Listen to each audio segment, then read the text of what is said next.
أعوذ بالله من الشيطان الرجيم بسم الله الرحمن الرحيم সূরা আল বাকারা থেকে বাংলা তেলাওয়াত বাংলা অর্থ 141 আয়াত থেকে শুরু। তার চাইতে অত্যাচারী কে, যে আল্লাহর পক্ষ থেকে তার কাছে প্রমাণিত সাক্ষ্যকে গোপন করে? আল্লাহ তোমাদের কর্ম সম্পর্কে বেখবর নন। সে সম্প্রদায় অতীত হয়ে গেছে, যা তারা যা করেছে তা তাদের জন্যে, এবং তোমরা যা করছো তা তোমাদের জন্য। তাদের কর্ম সম্পর্কে তোমাদের জিজ্ঞেস করা হবে না। এখন নির্বোধেরা বলবে, কিসে মুসলমানদের ফিরিয়ে দিল তাদের ওই কেবলা থেকে যার উপর তারা ছিল? আপনি বলুন, পূর্ব পশ্চিম আল্লাহরই, তিনি যাকে ইচ্ছা সরল পথে চালান।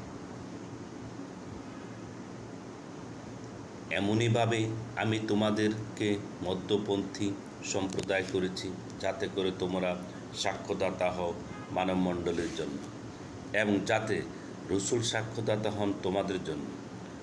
আপনি যে ক্যাবলার উপর ছিলেন তাকে আমি এজন্যই ক্যাবলা করেছিলাম, যাতে এ কথা প্রতীয়মান হয় যে কে রসুলের অনুসারী থাকে আর কে পিঠ টান দেয়। নিশ্চিতই এটা কঠোরতম বিষয়, কিন্তু তাদের জন্য নয় যাদেরকে আল্লাহ পথ প্রদর্শন করেছেন। আল্লাহ এমন নন যে তোমাদের ঈমান নষ্ট করে দেবেন। নিশ্চয়ই আল্লাহ মানুষের প্রতি অত্যন্ত স্নেহশীল, করুণাময়। নিশ্চয়ই আমি আপনাকে বারবার আকাশের দিকে তাকাতে দেখি, অতএব অবশ্যই আমি আপনাকে সেই ক্যাবলার দিকে ঘুরিয়ে দিব যাকে আপনি পছন্দ করেন। এখন আপনি মসজিদুল হারামের দিকে মুখ করুন, এবং তোমার যেখানেই থাকো সেদিকে মুখ করো। যারা আহলে কিতাব তারা অবশ্যই জানে যে এটাই ঠিক পালনকর্তার পক্ষ থেকে। আল্লাহ বেখবর নন সে সমস্ত কর্ম সম্পর্কে যা তারা করে। যদি আপনি আহলে কিতাবদের কাছে সমুদয় নিদর্শন উপস্থাপন করেন, তবু তারা আপনার ক্যাবলা মেনে নেবে না, এবং আপনিও তাদের ক্যাবলা মানেন না। তারাও একে অন্যের ক্যাবলা মানে না। যদি আপনি তাদের বাসনার অনুসরণ করেন সেই জ্ঞান লাভের পর যা আপনার কাছে পৌঁছেছে, তবে নিশ্চয়ই আপনি অবিচারকারীদের অন্তর্ভুক্ত হবেন। আপনি আর যাদেরকে কিবলা দান করেছি, আমি যাদেরকে কিবলা দান করেছি তারা তাকে চেনে, যেমন করে চেনে নিজেদের পুত্রদেরকে। আর নিশ্চয়ই তাদের একটি সম্প্রদায় জেনে শুনে সত্যকে গোপন করে।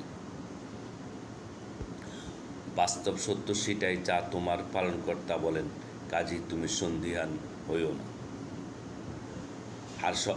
আর সবার জন্য রয়েছে ক্যাবলা এক এক দিকে, যে দিকে সে মুখ করে ইবাদত করবে। কাজেই সৎ কাজে প্রতিযোগিতামূলকভাবে এগিয়ে যাও। যেখানেই তোমরা থাকবে আল্লাহ অবশ্যই তোমাদেরকে সমাবেত করবেন। নিশ্চয় আল্লাহ সর্ববিষয় ক্ষমতাশীল। আর যে স্থান থেকে তুমি বের হও, নিজের মুখ মসজিদের হারামের দিকে ফেরাও। নিঃসন্দেহে এটাই হলো তোমার পালনকর্তার পক্ষ থেকে নির্ধারিত বাস্তব সত্য। বস্তুত তোমার পালনকর্তা তোমাদের কার্যকলাপ সম্পর্কে অবহিত নন, অনবহিত নন। আর তোমরা যেখান থেকে বেরিয়ে আসো এবং সেখানে অবস্থান করো, সেদিকে মুখ ফেরাও, যাতে করে মানুষের জন্য তোমাদের সাথে ঝগড়া করার অবকাশ না থাকে। অবশ্য যারা অবিবেচক তাদের কথা আলাদা। কাজে তাদের আপত্তিতেই ভীত হইও না। আমাকেই ভয় করো, যাতে আমি তোমাদের জন্য আমার অনুগ্রহ সমূহ পূর্ণ করে দিই, এবং তাতে যেন তোমরা সরল পথ প্রাপ্ত হও। যেমন আমি পাঠিয়েছি তোমাদের এই মধ্যে থেকে তোমাদের জন্য একজন রসুল, যিনি তোমাদের নিকট আমার বাণীসমূহ পাঠ করবেন এবং তোমাদের পবিত্র করবেন। আর তোমাদের শিক্ষা দেবেন কিতাব ও তার তথ্য জ্ঞান, এবং শিক্ষা দেবেন এমন বিষয় যা কখনো তোমরা জানো না। সুতরাং তোমরা আমাকে স্মরণ করো, আমিও তোমাদের স্মরণ রাখব, এবং আমার কৃতজ্ঞতা প্রকাশ করো, অকৃতজ্ঞ হইও না। হে মুমিনগণ, তোমরা ধৈর্য ও নামাজের মাধ্যমে সাহায্য প্রার্থনা করো, নিশ্চয়ই আল্লাহ ধৈর্যশীলদের সাথে রয়েছে। আর যারা আল্লাহর রাস্তায় নিহত হয় তাদের মৃত বলো না, বরং তারা জীবিত, কিন্তু তোমরা তা বুঝো না। এবং আমি অবশ্যই তোমাদেরকে পরীক্ষা করব কিছুটা ভয়, ক্ষুধা, মাল ও জানের ক্ষতি ও ফল ফসল বিনষ্টের মাধ্যমে, তবে সুসংবাদ দাও সবরকারীদের। যখন তারা বিপদে পতিত হয় তখন বলে, নিশ্চয় আমরা সবাই আল্লাহর জন্য এবং আমরা সবাই তারই সান্নিধ্যে ফিরে যাব। তারা সে সমস্ত লোক যাদের প্রতি আল্লাহ অপুরন্ত অনুগ্রহ ও রহমত রয়েছে, এবং এসব লোকে হেদায়েতপ্রাপ্ত।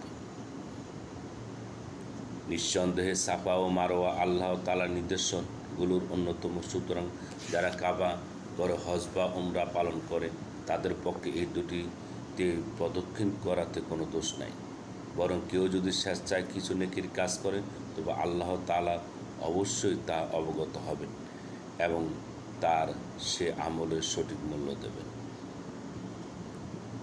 নিশ্চয় যারা গোপন করে আমি যেসব বিস্তারিত তথ্য এবং হেদায়েতের কথা নাজিল করেছি মানুষের জন্য কিতাবের মধ্যে বিস্তারিত বর্ণনা করার পরও সে সমস্ত লোকের প্রতি আল্লাহর অভিসম্পাদ এবং অন্যান্য অভিসম্পাদকারীগণেরও। তবে যারা তওবা করে এবং বর্ণিত তথ্যাদির সংশোধন করে মানুষের কাছে তা বর্ণনা করে সে সমস্ত লোকের তওবা আমি কবুল করি, এবং আমি তওবা কবুলকারী পরম দয়ালু। আসসালামু আলাইকুম ওয়া রাহমাতুল্লাহ।